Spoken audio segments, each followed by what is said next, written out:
Hello नमस्कार दोस्तों, स्वागत है आप सभी का आर के एफ स्टडी में। दोस्तों आज हम बात करने वाले हैं आर ओ 2023-24 की। दोस्तों मैं आर ओ 2023-24 की तैयारी कर रहा हूँ। सोचा मैंने कि मैं आपके साथ अपनी तैयारी साझा करता हूँ।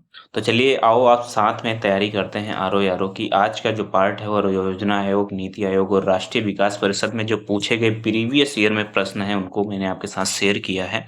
दोस्तों भारतीय संविधान के ये महत्वपूर्ण प्रश्न आपको आपकी परीक्षा में बहुत मदद करेंगे।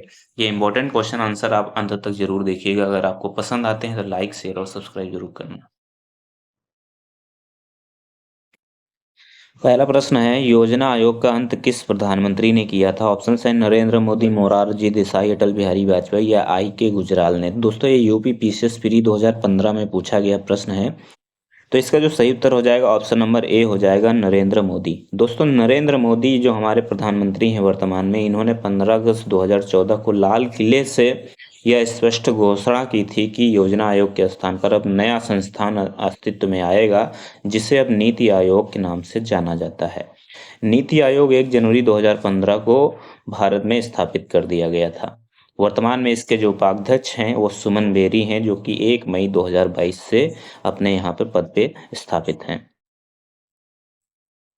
अगला प्रश्न है, भारत में नीति आयोग की स्थापना जनवरी 2015 में की गई थी। कैसे की गई थी ये बताना है। ऑप्शंस हैं राष्ट्रपति के द्वारा जारी अध्यादेश से, संसद के एक अधिनियम से, संघीय मंत्रिपरिषद द्वारा पारित एक विशिष्ट प्रस्ताव से या उपयुक्त में से कोई नहीं।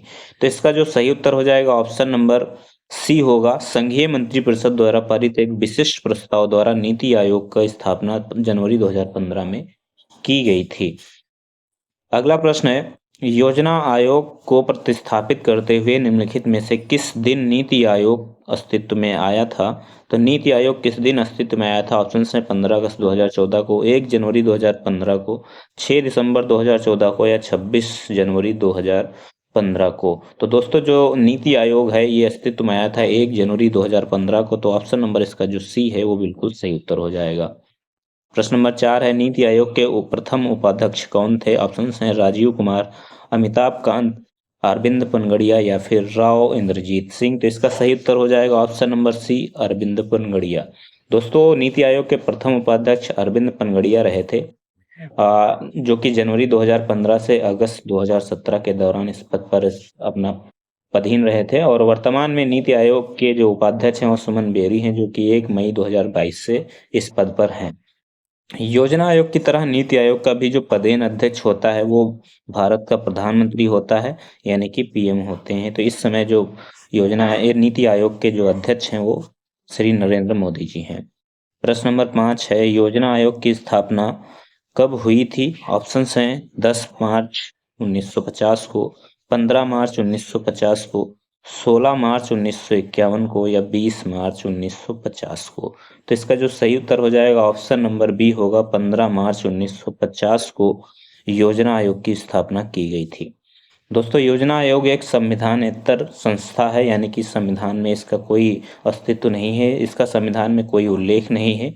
इसका गठन केंद्रीय मंत्रिमंडल के एक संकल्प द्वारा 15 मार्च 1950 को किया गया था। तो इस तरीके से इसका जो सही उत्तर हो जाएगा ऑप्शन नंबर बी होगा, 15 मार्च 1950। प्रश्न नंबर 6 है, योजना आयोग की स्थापना की गई थी, किसके द्वारा की गई थी? ऑप्शन है राष्ट्रपति के द्वारा जारी अध्यादेश से, संसद द्वारा एक कानून बनाकर, संघीय मंत्रिपरिषद द्वारा एक विशेष प्रस्ताव से या उपरोक्त में से कोई नहीं। ये प्रश्न दोबारा रिपीट हुआ है, सही उत्तर ऑप्शन नंबर सी हो जाएगा। प्रश्न नंबर 7 है, निम्नलिखित में से एक संविधानेतर संस्था है, यानी कि संविधान में जिसका उल्लेख नहीं है। तो संघ लोक सेवा आयोग 315 अनुच्छेद में दिया गया है, निर्वाचन आयोग भी 324 में है, नीति आयोग जो है ये नहीं है, वित्त आयोग भी 280 में इसका उल्लेख किया गया है। तो नीति आयोग इसका सही उत्तर हो जाएगा, ऑप्शन नंबर डी इसका सही उत्तर होगा। नीति आयोग जो है संवैधानिक संस्था नहीं है। प्रश्न नंबर 8 है, निम्नलिखित में से कौन सा एक संवैधानेतर संस्था है? वित्त आयोग, निर्वाचन आयोग, अंतरराज्यीय परिषद या नीति आयोग। तो संविधानेतर संस्था जो है नीति आयोग है, ऑप्शन नंबर इसका बी बिल्कुल सही उत्तर हो जाएगा।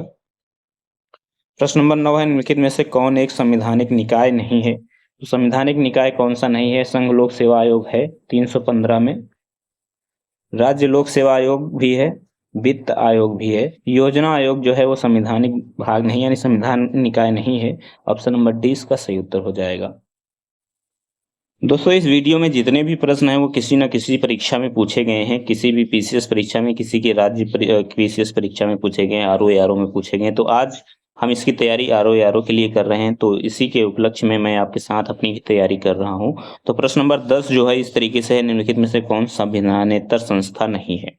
ऑप्शन है संघ लोक सेवा आयोग, जैसा कि मैंने बताया था 315 अनुच्छेद में है, यानी ये संविधान में इसका उल्लेख है। योजना आयोग ऑप्शन नंबर सी है। वित्त आयोग, वित्त आयोग का जो उल्लेख है वो 280 अनुच्छेद में है, ये भी आपको याद है।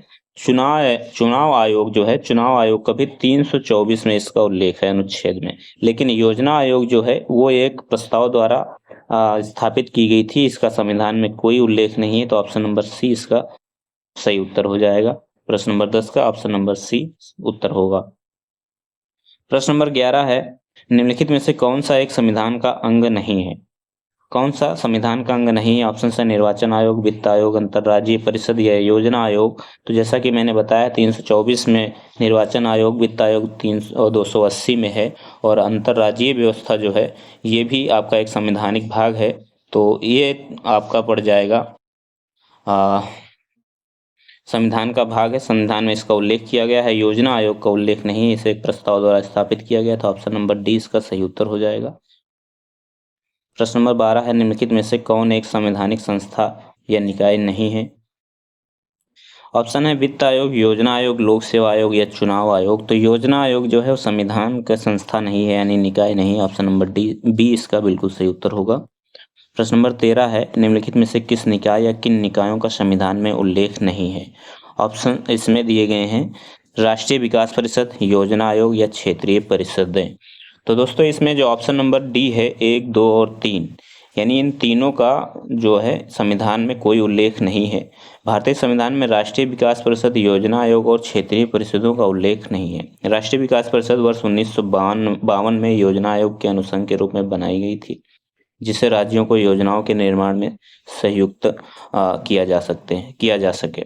योजना आयोग एक संविधानेतर निकाय है जो संघ के मंत्रिमंडल यानी भारत सरकार के एक संकल्प द्वारा 1950 में गठित किया गया था, और क्षेत्रीय परिषदों का गठन संसदीय अधिनियमों के तहत किया गया था। तो इस तरीके से इन तीनों जो संस्थाएं हैं, ये तीनों संस्थाएं संविधान का भाग नहीं है। तो ऑप्शन नंबर डी इसका सही हो जाएगा। प्रश्न नंबर 14 है, भारत के योजना आयोग का प्रथम अध्यक्ष कौन है? ऑप्शंस हैं एम विश्वेश्वरैया, पंडित जवाहरलाल नेहरू, पीसी महालनोबिस और जॉन मथाई। दोस्तों आपको पता है योजना आयोग की स्थापना 1950 में हुई थी, और 1950 में जो भारत के प्रधानमंत्री थे पंडित जवाहरलाल नेहरू थे। योजना आयोग का जो अध्यक्ष होता है वो प्रधानमंत्री होता है, तो उसमें प्रधानमंत्री जवाहरलाल नेहरू थे। तो इस तरीके से इसका सही उत्तर हो जाएगा option number B Jawaharlal Nehru. प्रश्न नंबर 15 है, योजना आयोग का अध्यक्ष कौन होता है? तो अभी मैंने बताया प्रधानमंत्री होता है, तो प्रधानमंत्री इसका सही उत्तर हो जाएगा। प्रश्न नंबर 16 है, योजना आयोग के पदेन अध्यक्ष हैं। पदेन अध्यक्ष कौन है? राष्ट्रपति, उपराष्ट्रपति, वित्त मंत्री या प्रधानमंत्री? तो प्रधानमंत्री इसका सही उत्तर हो जाएगा। नीति आयोग के विषय में निम्नलिखित में से कौन सा एक सही नहीं है? ऑप्शन ए है इसका गठन योजना आयोग के स्थान पर किया गया, ये सही है। इसमें एक पूर्णकालिक अध्यक्ष होता है, इसका गठन जनवरी 2015 में किया गया। ऑप्शन सी भी सही है। यह सहकारी संघवाद के सिद्धांत पर आधारित है, यह सहकारी संघवाद के सिद्धांत पर आधारित है, ये वाला भी सही है। यानी ऑप्शन नंबर जो बी है इसमें एक पूर्णकालिक अध्यक्ष होता है, ये गलत है। पूर्णकालिक अध्यक्ष नहीं होता है, जो भी प्रधानमंत्री होते हैं वही अध्यक्ष इसके बनते हैं। अगर आज मोदी हैं तो आज मोदी इसके प्रधानमंत्री हैं, इससे पहले जवाहरलाल नेहरू थे। तो इस तरीके से इसका सही उत्तर हो जाएगा बी, ऑप्शन नंबर बी। प्रश्न नंबर 18 है, इनमें से कौन नीति आयोग से संबंधित है? ऑप्शन है नरेंद्र मोदी, अमर्त्य सेन, कौशिक बसु या पी चिदम्बरम। तो नीति आयोग से संबंधित नरेंद्र मोदी हैं, क्योंकि नीति आयोग की स्थापना वर्ष 1915 में हुई थी, 2015 में हुई थी, और उस समय प्रधानमंत्री नरेंद्र मोदी जी थे। ऑप्शन नंबर ए इसका सही उत्तर होगा। प्रश्न नंबर 19 है, योजना आयोग का उपाध्यक्ष किसके समकक्ष होता है? ऑप्शन हैं उपराष्ट्रपति, राज्य मंत्री, कैबिनेट मंत्री या सर्वोच्च न्यायालय के न्यायाधीश। तो जो योजना आयोग का उपाध्यक्ष होता है वो कैबिनेट मंत्री के समकक्ष होता है। ऑप्शन नंबर सी इसका सही उत्तर होगा। योजना आयोग के उपाध्यक्ष को भारत सरकार के सरकारी वरीयता क्रम से महत्व का दर्जा दिया गया है। ऑप्शंस हैं भारत सरकार के कैबिनेट मंत्री के समान, सुप्रीम कोर्ट के जज के समान, संसदीय समिति के अध्यक्ष के समान या भारत सरकार के सचिव के समान। पीसीएस प्री 1994 में पूछा गया प्रश्न है। इसका सही उत्तर हो जाएगा ऑप्शन नंबर ए, भारत सरकार के कैबिनेट मंत्री के समान जो योजना आयोग के उपाध्यक्ष हैं उनको दर्जा दिया गया है। भारत में इनमें से कौन योजना आयोग का उपाध्यक्ष नहीं रहा है? ऑप्शंस हैं डॉक्टर मनमोहन सिंह, पी चिदम्बरम, प्रणब मुखर्जी या मोंटेक एस अहलुवालिया। तो इसका जो सही उत्तर हो जाएगा ऑप्शन नंबर सी होगा, पी चिदम्बरम। पी चिदम्बरम जो हैं वो योजना आयोग के उपाध्यक्ष नहीं रहे हैं। बाकी डॉक्टर मनमोहन सिंह जो हैं वो 15 जनवरी 1985 से 31 अगस्त 1987 तक, प्रणब मुखर्जी की बात करें तो 24 जून 1991 से 15 मई 1996 तक इसके योजना अध्यक्ष के उपाध्यक्ष रहे हैं। और मोंटेग सिंह अहलुवालिया जो हैं ये 4 जुलाई 2006 से 26 मई 2014 तक योजना आयोग के उपाध्यक्ष रहे हैं। तो इस तरीके से ऑप्शन नंबर सी इसका सही उत्तर हो जाएगा। दोस्तों एक उत्तर इससे संबंधित और पूछा जाता है कि योजना आयोग के अंतिम उपाध्यक्ष कौन थे? तो वो थे मोंटेक एस अहलुवालिया। प्रश्न नंबर 22 है, नीचे दिए हुए दो वक्तव्यों में से एक को कथन ए और दूसरे को कारण आर कहा गया है। कथन ए है, योजना आयोग को आर्थिक मंत्रिमंडल परिभाषित किया गया है, केवल संघ हेतु नहीं अपितु राज्यों हेतु भी। कारण बताया गया है, यह राष्ट्रीय संसाधनों के संतुलित उपयोग हेतु पंचवर्षीय योजनाओं का निर्माण करता है। तो इसका जो सही उत्तर होगा ये बताना है। ऑप्शन नंबर जो बी है ये इसका सही उत्तर हो जाएगा। इसमें जो ए और आर हैं दोनों सही हैं, लेकिन जो आर है वो ए का सही स्पष्टीकरण नहीं है। तो इस तरीके से ऑप्शन नंबर 20 का सही हो जाएगा। योजना आयोग राष्ट्रीय संसाधनों के संतुलित उपयोग हेतु तो पंचवर्षीय योजना का निर्माण करता है। इसे दिए गए विवेकाधीन संविधान, इतर अधिकार और संदर्भ अधीन विषयों की व्यापक प्रकृति के कारण न केवल संघ बल्कि राज्य हेतु भी आलोचकों द्वारा आर्थिक मंत्रिमंडल कहा जाता है। इस प्रकार कथन और कारण दोनों सही है, लेकिन जो आर है वो सही व्याख्या नहीं कर रहा है। प्रश्न नंबर 23 है, वित्त आयोग एवं योजना आयोग के परस्पर विलय का प्रस्ताव किसने दिया था? ऑप्शंस हैं डी बसु ने, भालचंद्र गोस्वामी ने, एम बी माथुर ने या फिर आशुतोष पांडे ने। तो इसका जो सही उत्तर हो जाएगा ऑप्शन नंबर सी होगा, एम बी माथुर ने। दोस्तों एम बी माथुर ने वित्त आयोग एवं योजना आयोग के परस्पर विलय के लिए प्रस्ताव दिया था। तो इस तरीके से इसका सही उत्तर होगा एम बी माथुर। प्रश्न नंबर 24 है, भारत में राष्ट्रीय विकास परिषद कब गठित की गई थी? ऑप्शन है 26 जनवरी 1950 को, 2 अक्टूबर 1950 को, 6 अगस्त 1951 को या 6 अगस्त 1952 को। तो इसका जो सही उत्तर हो जाएगा ऑप्शन नंबर डी होगा, 6 अगस्त 1952 को राष्ट्रीय विकास परिषद का गठन किया गया था। यानी कि नेशनल डेवलपमेंट काउंसिल का गठन 6 अगस्त 1952 को हुआ था। प्रश्न नंबर 25 है, निम्नलिखित में से कौन सा कथन सत्य नहीं है? ऑप्शन ए है, भारतीय योजना आयोग का अध्यक्ष प्रधानमंत्री होता है, ये सत्य है। भारत में नियोजन के लिए सर्वोच्च निर्णय संस्था योजना आयोग है, ये सत्य नहीं है। सर्वोच्च निर्णय संस्था नहीं है। योजना आयोग का सचिव राष्ट्रीय विकास परिषद का सचिव होता है, ये सही है। भारत का प्रधानमंत्री राष्ट्रीय विकास परिषद का अध्यक्ष होता है, ये भी सही है। यानी ऑप्शन नंबर जो बी है ये गलत है, तो यही हमारा उत्तर हो जाएगा ऑप्शन नंबर बी। प्रश्न नंबर 26 है, राष्ट्रीय विकास परिषद के संबंध में बताना है। इसमें राष्ट्रीय योजना की उन्नति पर चर्चा करती है, राष्ट्रीय योजना के उद्देश्य की प्राप्ति के उपाय सुझाती है और राष्ट्रीय योजना निर्माण हेतु दिशा निर्देश प्रदान करती है। योजना में धन आवंटन सुझाती है। तो जो राष्ट्रीय विकास परिषद होती है वो योजना की उन्नति पर चर्चा करती है, योजना के उद्देश्य की प्राप्ति के उपाय सुझाती है और योजना निर्माण हेतु दिशा निर्देश प्रदान करती है। यानी 1, 2 और 3 ये सही है, लेकिन 4 सही नहीं है। तो 1, 2 और 3 ऑप्शन नंबर ए में दिया गया है, तो ऑप्शन नंबर ए इसका सही उत्तर हो जाएगा। प्रश्न नंबर 27 है,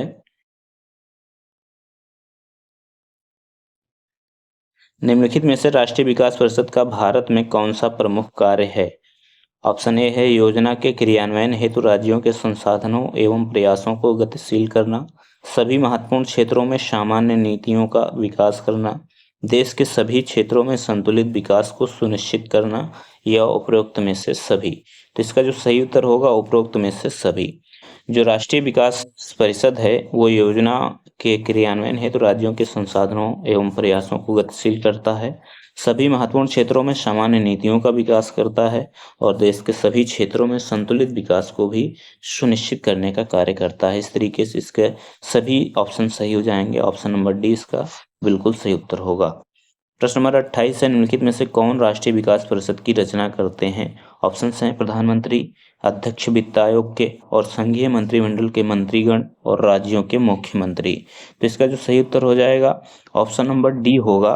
जो राष्ट्रीय विकास परिषद है इसमें भारत के प्रधानमंत्री भी होते हैं, वित्त आयोग के अध्यक्ष भी होते हैं, संघीय मंत्रिमंडल के जो जितने भी मंत्रीगण होते हैं वो लोग होते हैं और राज्यों के मुख्यमंत्री होते हैं। तो इस तरीके से ऑप्शन नंबर डी इसका सही उत्तर होगा। प्रश्न नंबर 29 है, राष्ट्रीय विकास परिषद का मुख्य संबंध है। ऑप्शन है पंचवर्षीय योजनाओं के अनुमोदन से, ग्राम विकास योजनाओं के क्रियान्वयन से, विकास परियोजनाओं के निर्माण से, या केंद्र और राज्यों के वित्तीय संबंध से। तो इसका जो सही उत्तर हो जाएगा ऑप्शन नंबर ए होगा, पंचवर्षीय योजनाओं के अनुमोदन से संबंध इसका जो है मुख्य संबंध होता है राष्ट्रीय विकास परिषद का। ऑप्शन नंबर ए इसका सही उत्तर होगा। प्रश्न नंबर 30 है, राष्ट्रीय विकास परिषद के सचिव के रूप में भूमिका कौन निभाता है? ऑप्शन है सचिव वित्त मंत्रालय, सचिव योजना मंत्रालय, सचिव योजना आयोग, या सचिव वित्त आयोग। तो इसका सही उत्तर हो जाएगा ऑप्शन नंबर सी, सचिव योजना आयोग। सचिव योजना आयोग जो होता है वो राष्ट्रीय विकास परिषद के सचिव के रूप में भूमिका निभाता है। प्रश्न नंबर 31 है, निम्नलिखित में से कौन योजना आयोग तथा राज्य सरकारों के बीच समन्वयकर्ता का कार्य करता है? ऑप्शंस हैं राष्ट्रीय एकीकरण परिषद, वित्त आयोग, राष्ट्रीय विकास परिषद, या उपयुक्त में से कोई नहीं। तो इसका सही उत्तर हो जाएगा ऑप्शन नंबर सी, राष्ट्रीय विकास परिषद। इस वीडियो का लास्ट प्रश्न है, राष्ट्रीय विकास परिषद की अध्यक्षता कौन करता है? ऑप्शंस हैं भारत के योजना आयोग के उपाध्यक्ष, भारत के प्रधानमंत्री, भारत का वित्त मंत्री, या भारत का उपराष्ट्रपति। तो जो राष्ट्रीय विकास परिषद होता है उसके जो अध्यक्ष होते हैं वो भारत के प्रधानमंत्री होते हैं। ऑप्शन नंबर इसका बी बिल्कुल सही उत्तर हो जाएगा। प्रश्न नंबर 33 है, निम्नलिखित में से कौन सा कथन राष्ट्रीय विकास परिषद के संबंध में सही नहीं है? तो ऑप्शंस हैं इसके अंतर्गत सभी राज्यों के मुख्यमंत्री, यह एक गैर संवैधानिक निकाय है, यह एक वैधानिक निकाय है, प्रत्येक वर्ष में कम से कम 2 बार इसकी बैठक होनी चाहिए। तो इसका सही उत्तर हो जाएगा ऑप्शन नंबर सी, वैधानिक निकाय है। जो राष्ट्रीय विकास परिषद है एक वैधानिक निकाय है। ऑप्शन नंबर सी इसका सही उत्तर होगा। तो ये थे हमारे 33 प्रश्न जो कि योजना आयोग और राष्ट्रीय विकास परिषद से संबंधित थे। ये इनके आने के चांस बहुत अधिक रहते हैं, इसलिए मैंने आपके साथ शेयर किया है। तो जो मैंने पढ़ा वो मैंने आपके साथ शेयर किया। उम्मीद है आपको पसंद आए। अगर पसंद आए तो लाइक शेयर सब्सक्राइब जरूर करना। धन्यवाद। जय हिंद, जय भारत।